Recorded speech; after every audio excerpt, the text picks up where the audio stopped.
Have you ever stopped to think about why so many people who achieve wealth end up unhappy, trapped in a cycle of dissatisfaction, and often completely destroyed by their own money? The world sells us the idea that being rich is the solution to all problems.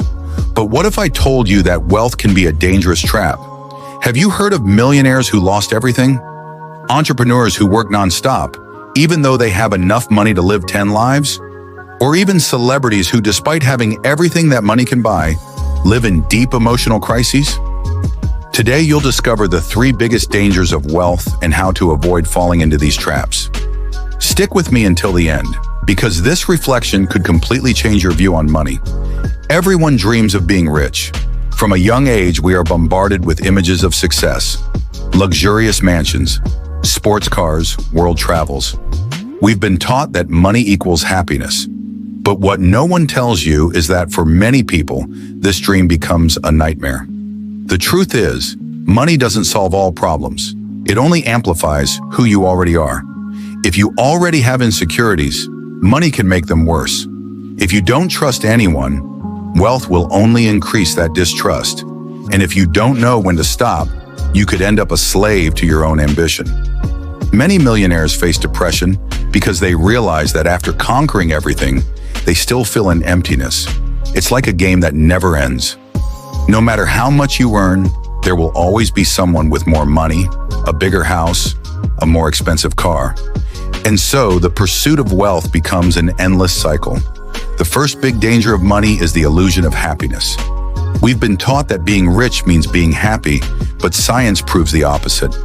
There's a phenomenon called hedonic adaptation, which explains why, after a while, any achievement loses its emotional impact. You might buy the car of your dreams, and for a few weeks, it brings immense joy. But after some time, it's just another car. You get used to the house, the trips, the luxuries, and what happens next? You start wanting more. This creates a problem. If your happiness is always tied to external achievements, you'll never feel satisfied. Have you ever seen millionaires who always seem dissatisfied? Who keep accumulating money, even though they don't need more? This happens because they've become addicted to the feeling of achievement, not to what really matters.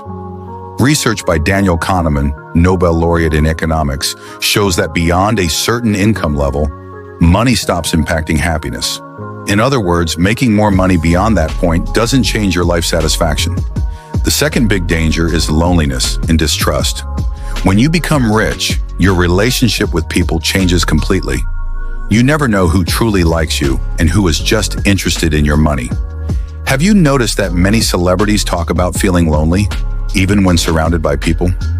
Wealth can attract many people around you, but it can also push away those who genuinely cared for you before the money. Imagine someone who wins the lottery. Suddenly, distant relatives appear, friends start asking for money, and everyone wants a piece of the fortune. This creates a constant fear. Do the people around me really like me? Or are they only here for what I have? This insecurity leads many millionaires to isolate themselves, to build walls around them. Many even lose the pleasure of making new friendships because they feel they will never know the true intentions of others. And the most ironic part? Often those who become very rich end up lonelier than they were before. The third big danger of money is the slavery of success. It seems contradictory, right? But the truth is, many rich people never feel free. Have you ever seen billion-dollar entrepreneurs who continue working nonstop, even though they don't need to? People who already have enough money to live several lives, but are still trapped by work? This happens because money creates a mental trap. When you start making a lot, your lifestyle increases. And with that come new responsibilities, new bills, new pressures. You buy a bigger house, but now you need security, employees, and maintenance. You buy a luxury car, but now you have to worry about taxes, insurance, and even envy from others. Moreover, there is social pressure. When you become rich, people expect you to keep growing. If your company generates billions, you can't just stop. Society demands that you continue expanding, innovating, and increasing your profits. And so, what should be freedom becomes a new prison. Another little discussed danger is the loss of identity. Many people spend their whole lives focused on accumulating wealth, and when they finally get there, they realize they no longer know who they are without this pursuit.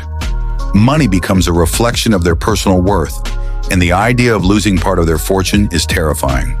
This makes many people stuck in a constant work cycle, never truly enjoying what they have achieved. Who would you be if money didn't exist? That's a question few ask, but it could completely change your relationship with wealth. Additionally, there's the issue of emotional dependency on money. Some people come to see money as their only source of security, and because of this, they develop an irrational fear of spending it. They live as though they're always on the verge of losing everything, even with a fortune in the bank. This creates a constant state of anxiety, turning their relationship with money into something unhealthy. After all, what's the point of having so much if you live in fear of losing it? Another important factor is the negative influence of wealth on the next generation. Children of extremely wealthy people often grow up without a real sense of responsibility, without challenges, and without developing the resilience necessary to deal with life. Many heirs face existential crises, addictions, or even severe psychological problems simply because they never had to fight for anything. Money in excess and without purpose can end up demotivating the next generations. There's also the effect of comparison. When you enter the world of wealth, your reference point changes. You might have an amazing car, but there will always be someone with a more expensive one. Your house might be huge, but there will always be a mansion bigger than yours. And this comparison game never ends. The result? Constant dissatisfaction, an endless pursuit of something that will never be enough. But then, is there a way to balance money and happiness? Yes, and the key is understanding that money should be a tool, not a final goal. The first thing you need to do is spend more on experiences than on material possessions. Studies show that traveling, spending time with friends, and learning new skills bring far more satisfaction than buying things. Secondly, set a point of sufficient wealth. Many people keep running after money without ever asking themselves, how much is enough for me? If you don't know your limit, you'll always feel like you need more. Lastly, build connections and a purpose beyond money. Genuine relationships and a sense of mission are the true pillars of happiness. So which of these dangers do you find the most frightening? The illusion of happiness, loneliness, or the slavery of success? Leave your comment below. If this video made you think differently about money, hit the like button and subscribe to the channel for more content like this. Money can be an ally or a trap, and the choice is in your hands.